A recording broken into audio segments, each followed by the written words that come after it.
Hey guys, welcome back to the porch on an ungodly, like 93 or 94 degree day. It's just stupidly hot outside, but I figured I'd come out here for just a few minutes. I got to thinking about a few things the other day, and I wanted to share them with you and see what you thought.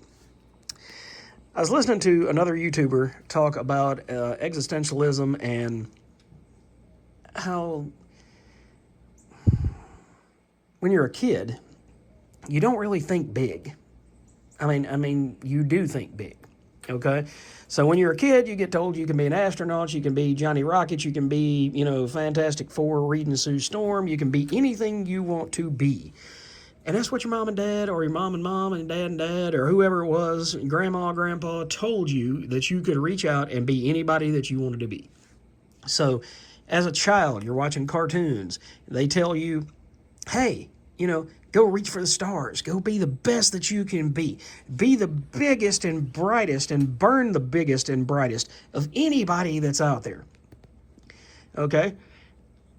But as you get older, and especially as you get into, your 60s and your 70s, which, either I'm a very youthful cat or I haven't gotten there yet. When you get into those ages, then the story of your life revolves around your grandkids and really about being around the house. You don't go out there and have those grand ideas. You don't really want to be an astronaut at 70 years old.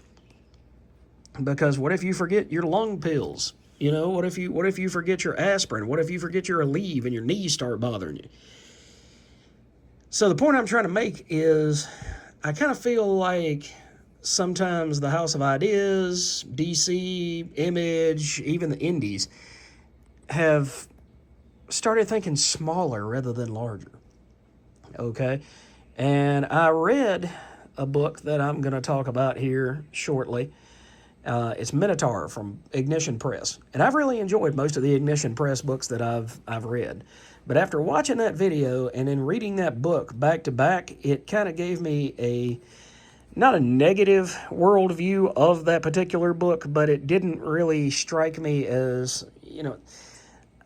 not really the next Alan Moore, okay? It's not going to be the next Watchmen. It's not going to be the next Miracle Man. It's not going to be anything like that. And I have read a lot of stuff by Cy Spurrier over the years, and it's like he's trying to be Alan Moore, trying to be like Grant Morrison, trying to have those mind-bending, thought-bending universe just he's trying to twist your mind in so many different ways that it's uncanny. But this one just didn't land.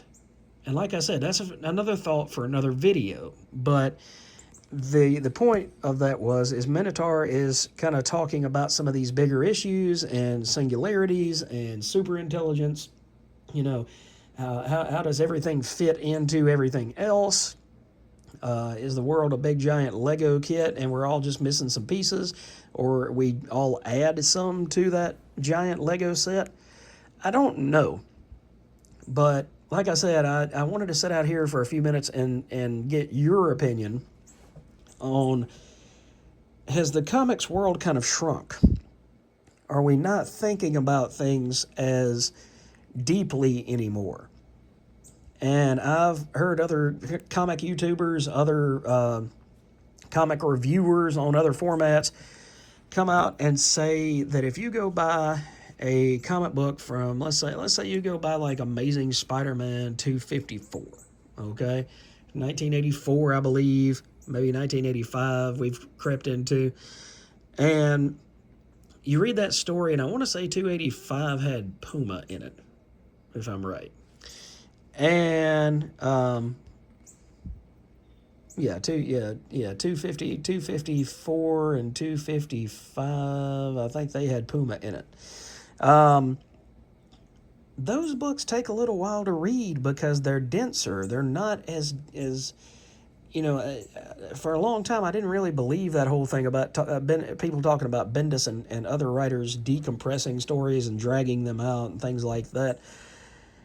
Well, to me, when you go back and read an old comic book like that, Amazing Spider-Man 254, you're going to get a whole story in that one issue.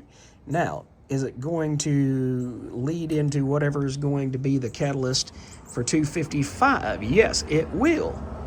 It'll definitely do that. But you get, in those 24 pages, you get a whole story. You don't have to question, who, what, when, where, why. I don't know. I don't know. It's very strange to me because when you've got a book like that had been going for 250 plus issues, it's kind of like a foregone conclusion that unless somebody really, really screws up, and at that point, a whole lot of people, okay? Spider-Man is their flagship title. But unless the writer, the penciler, the inker, the editor, the letterist, and the colorist all screw up terribly, you're going to get Amazing Spider-Man 255 the next month, and 256, and 257, and so on and so forth. These new books, and I don't know that I can fault the writers for it, but it feels like you got a smaller box to work with, okay? It seems like with Marvel doing, 5 issues at a time, and if they can't sell a certain threshold with those 5 issues, they cancel the series. You can't start out with the grandest of ideas and start with Watchmen with issue number 1. Even if you could pull that off, you can't be thinking that way because guess what? By the time issue 5 comes along, if you didn't get, if you needed a ceiling of about 40,000 people buying your book and you only got about 20,000, guess what? Your grand idea is never going to be finished, or at least not at that time. It may be like Miracle Man. I was thinking about Miracle Man the Dark Age last night. And, and it made me mad because Neil Gaiman just couldn't, behave himself to the point where people came out and started talking against him, and it just blew the whole damn thing up. And you got to sit there and think to yourself, they finally got all the legality things straightened out after 30 years. They do the Silver Age, which I agree was, somewhat underwhelming to see the finale of that. But then in the end, you still don't get the Dark Age. I'm threatening to go off on a tangent here, and I don't want to do that. But my point is, if you don't have enough runway, you can't create something huge. And, to go off on another little tangent for just a minute, everybody loves Absolute Batman. I just don't think they went far enough with it. Because they keep saying, oh, he's broke, he's poor, everybody's got money but him. But I've tried picking it. I read the first 4 issues, dropped it after the 4th issue, didn't care for it, sold those 4 issues, tried to come back with issue 15 with the Joker thing, and that didn't strike for me either. I don't know. It's kind of like that one didn't hit it for me, but I don't feel like it's nearly as big a hit out of the park as everybody's making it either. So anyway, like I said, guys, do we need to give these writers and artists more leeway and runway to run with so that, you're not gonna, if you know that all you're gonna get out of this is a 4-issue mini, why in the hell would you start something that takes till the 3rd issue to really start picking up steam? Why would you start a meta book that only has 4 issues, and you don't start coming up with, giving an idea to all the readers about what's going on and where this whole thing's going until the end of issue 3? Because you can't possibly wrap it up in 1 issue and make everybody happy. So, anyway, what do you guys think? Do you think that we need to give these writers and artists more runway? I mean, I'm not in charge of these companies, so I'm not the one shelling out the millions and billions of dollars towards this. But I really don't think that Marvel and DC, at any point in their future, need to become IP farms where they don't even print new books every month.